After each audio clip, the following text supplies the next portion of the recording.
flight. We all walk that path, no matter where we come from, what religion, what race, what education. And I think that that juncture, that oneness, that we are all in this human experience. I mean, gosh, you know, you look at people from Prince Harry, from, you know, our beloved Twitch that, you know, just, took his life most recently.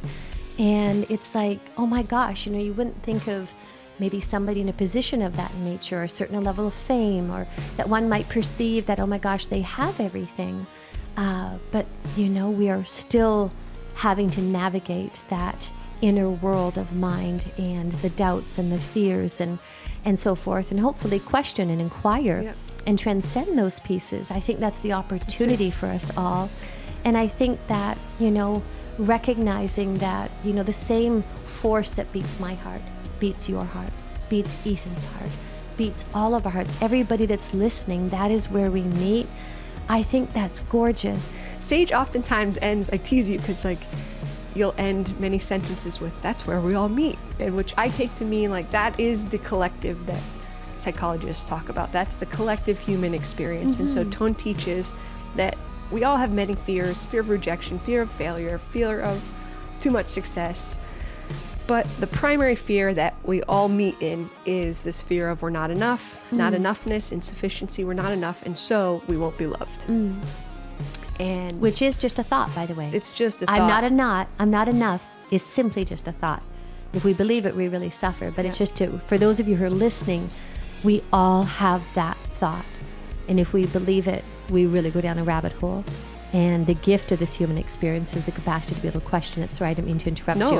That's exactly it. So I think you're saying it's just a thought. So for any of us who feel at times, in moments, it can feel debilitating. And I think that for people who take their life, for people who talk about struggles with mental illness or just,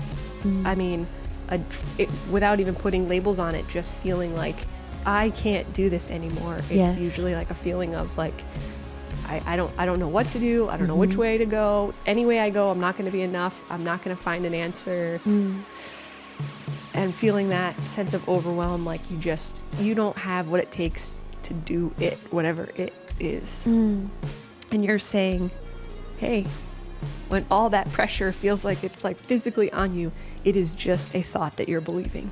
Well, it is. If we believe that thought, you know, that narrative becomes a part of our internal tapestry, that's a really painful reality. And I've been there. There's been so many circumstances that have come up in my own life that...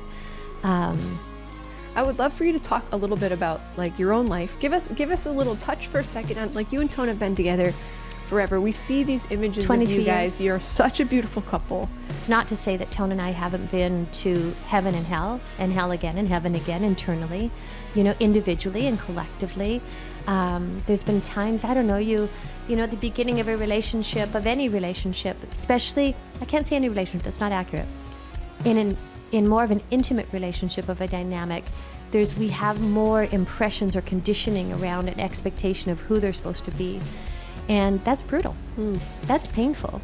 You know, I remember in the early days of, you know, I want you to be present for me. I want you to understand me. I want you to, like, all these that ridiculous. Long list we talk about it's that so people ridiculous. have for the other. Yeah. And then when that person doesn't match that of your, you know, crazy expectation of that, and then we go into inside of ourselves and we suffer and it disconnect, and then we're not loving ourselves, and never mind them.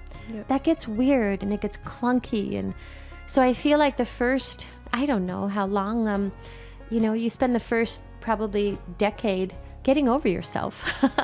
Yep. You know, getting over yourself and understanding yourself, and so that, you know, you're pretty much, I feel like Tony and I are at this stage, we're left with love and gratitude. Like, we are left with love and gratitude. I love that man, and whatever makes him happy, whatever that looks like, I want that for him, you know, and he wants that for me. Yep. And I think that's what I'd want for our daughter. I want her happiness. I have love and gratitude for the experience, but I have no expectation of that she needs to be something other than what she is. Right. And that's freedom. You know, that's freedom. It's our demands. It's like, I love you if, I love you when you do this. I love you when you marry me. You know, I want this. Once again, it's these weird, strange demands that we place on this notion of love, and yet that's not love. It destroys love. It's control. It's control. It what's that word, like Constricts. Constricts or strangles love. Not love. Our experience of it, because when we have those expectations, we shut off our own. Love is a currency. It's a resonance, and you can feel it. You can walk into the room and feel that experience. It's an invisible force. You can't see it. You can't hold on to it. You can't control it. But it's a happening.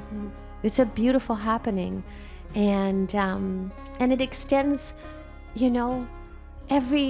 Just today, this beautiful man in this room here, hi Ethan, who's filming this. I walked in and just saw his face, and it's like, wow, it's so beautiful to be with you. I have a love for him, who he is.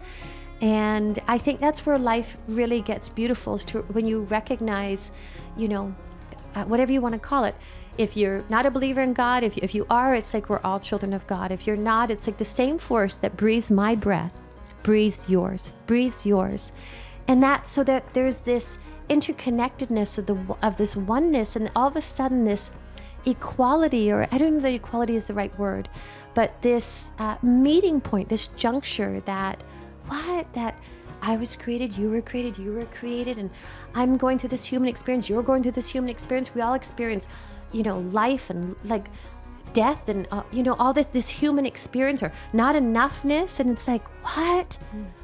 So such sweet compassion and appreciation for us, everyone. I mean, how could you not? Yep. And I think when you have that lens, rather than, they're this, they're this political party, they're this religion, they're this whatever race, they're this, that, it's like, okay, that is a description, that is an identity, that might be a facet, but that's not who you are, that's not who I am. We are so much more beautiful and complex and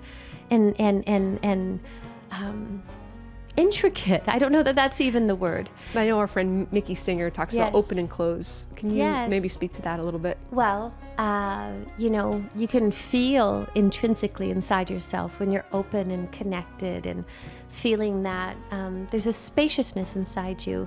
There's a willingness, there's a receptivity, there's an aliveness to life, and closing is, feels very different. It feels tight, it feels constricted, can feel fearful because you're believing your thoughts, It's humbling, and we all I experience